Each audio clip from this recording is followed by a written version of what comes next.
Olá, eu sou a Thelma e hoje continuamos falando de Shari LaPena, essa autora canadense, do thriller doméstico, esse suspense lá nos subúrbios próximos a Nova York, que ela tanto gosta de escrever e a gente adora ler. Eu vou falar um pouquinho mais de Uma Estranha em Casa, que eu acabei de ler, mas também quero acrescentar a minha atual leitura, que foi o primeiro livro dela, O Casal que Mora ao Lado. Mas antes, queria convidá-los a se inscreverem aqui no canal, curtirem esse vídeo se vocês gostarem e me seguirem nas redes sociais, que os conteúdos são diferentes e vocês podem gostar.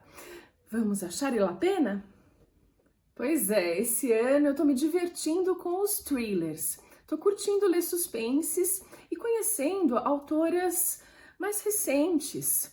E isso tá muito legal. Eu tô na fase Shari LaPena, a autora canadense, do thriller doméstico. E aí vocês podem pensar, tá, aquela que sempre escreve um assassinato, um crime num subúrbio próximo a Nova York. É sempre igual?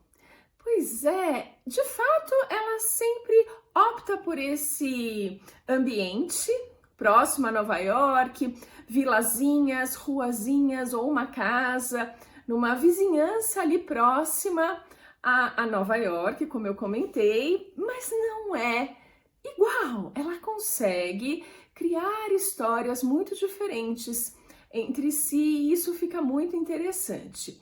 Eu posso listar aqui rapidamente o primeiro que eu li dela, que não é o que ela escreveu primeiro, é alguém que você conhece. É um crime que acontece num outro ponto ali, bem distante da vilazinha, mas que aos poucos você vai ver que está correlacionado. É claro que mais mistérios surgem e é bem esse conceito, que você conhece alguém, mas de fato você não conhece. E eu acho isso muito interessante e meio óbvio, porque a gente esconde segredos, a gente acha que conhece as pessoas, mas não conhece nada. Normalmente, esses segredos são mais leves. Nas histórias dela, os segredos são meio que uns crimes.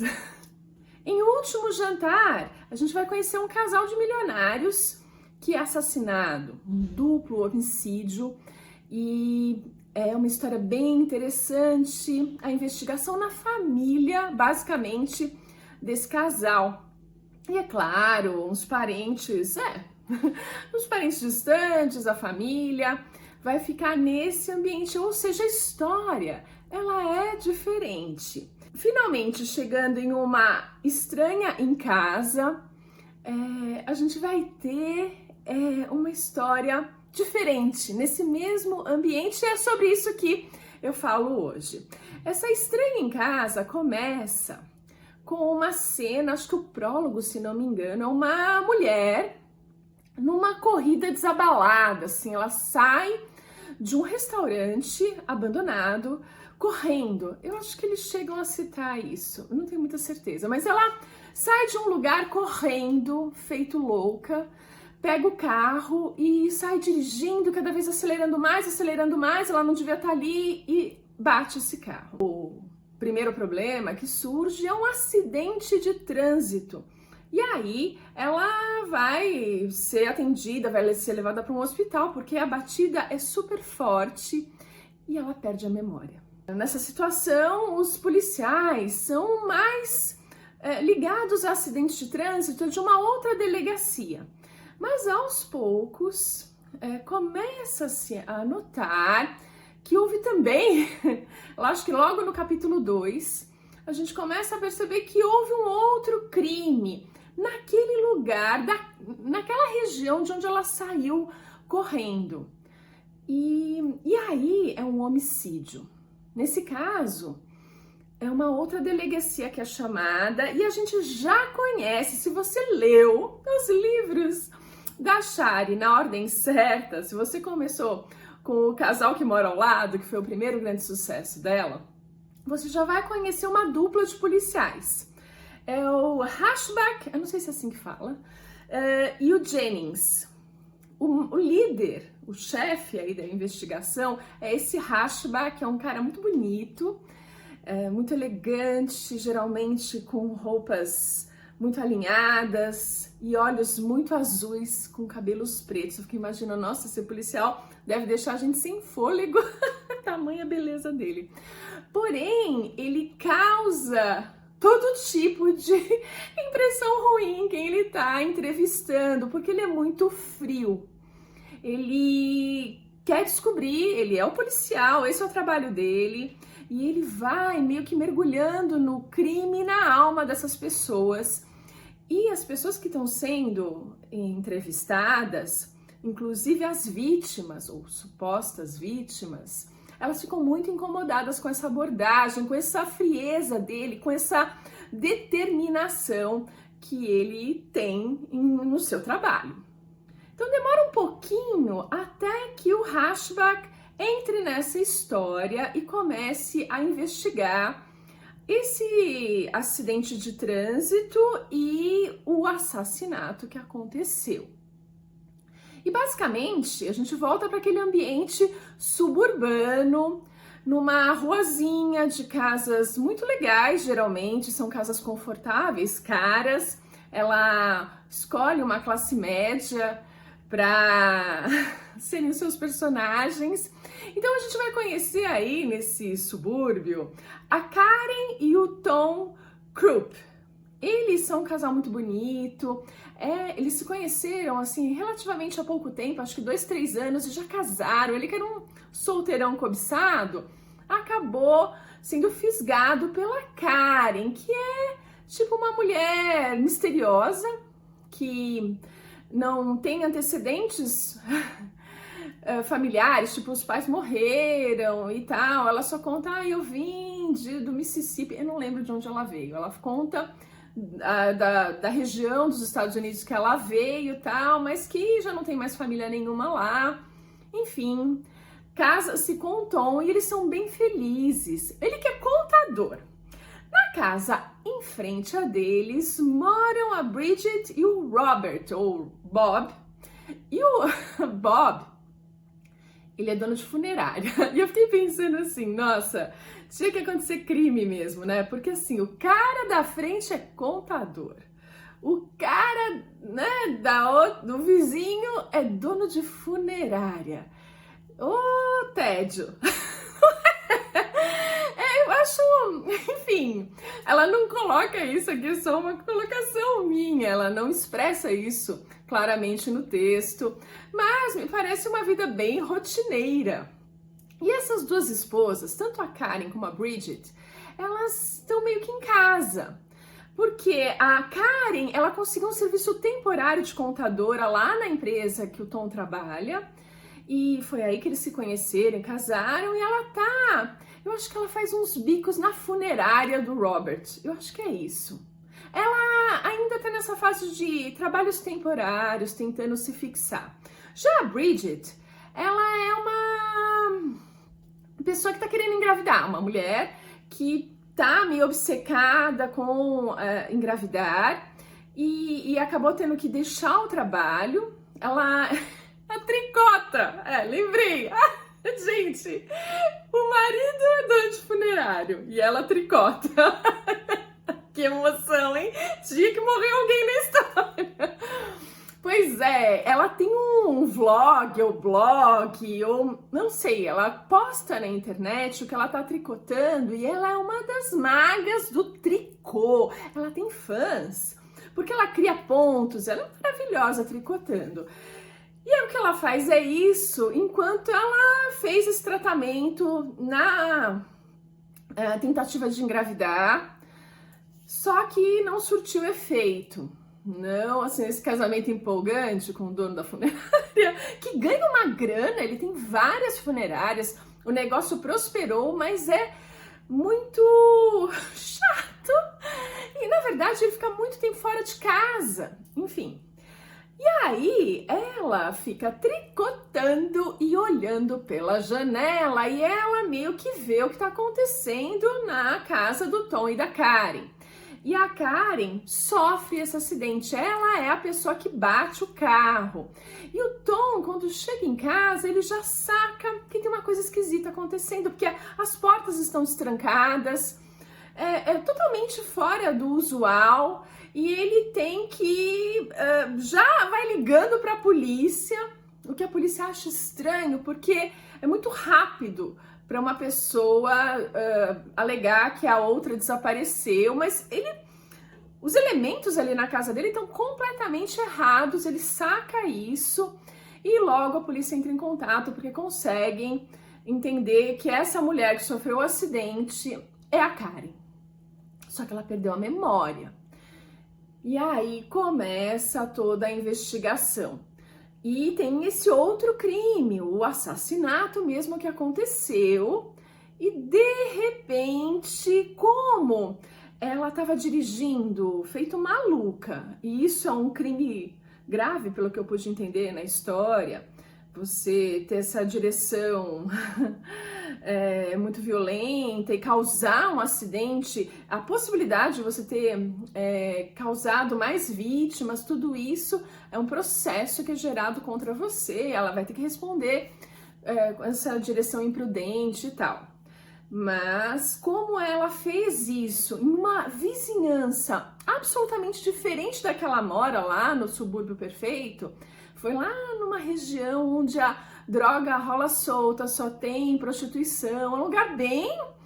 Todos os policiais que começam a investigar ficam assim, nossa, essa mulher não devia estar aqui. Aliás, acho que essa é a primeira frase dela. Quando ela tá correndo, eu não devia estar aqui. Ela tá num lugar que não é o ambiente dela e sofre esse acidente. E isso, enfim, desperta a curiosidade nessa vizinhança muito barra pesada, porque é ali que o outro crime aconteceu. Então fica assim, opa, peraí. Se ela saiu dirigindo o carro nessa rua, nossa, o carro estava muito próximo ao local do assassinato. E é isso que conecta as duas situações. E aí a gente tem o plot estabelecido, né? Toda a situação para que a história se desenvolva. E a Shari faz isso com muita propriedade. Ela vai mostrando, e a gente pensa, eu pelo menos pensei, porque no primeiro livro que eu li, o Alguém que Você Conhece, tem muitos personagens envolvidos, é toda uma vizinhança envolvida. E aí você fica, esse, aquele, então tem mais elementos na equação. Só que ela não costuma ter tanto elemento na equação. Agora que eu tô vendo, agora que eu já tô no quarto livro, eu começo a entendê-la um pouco melhor. O último jantar, que é o casal assassinado, é bem a família e o casal. Então é um ambiente mais restrito.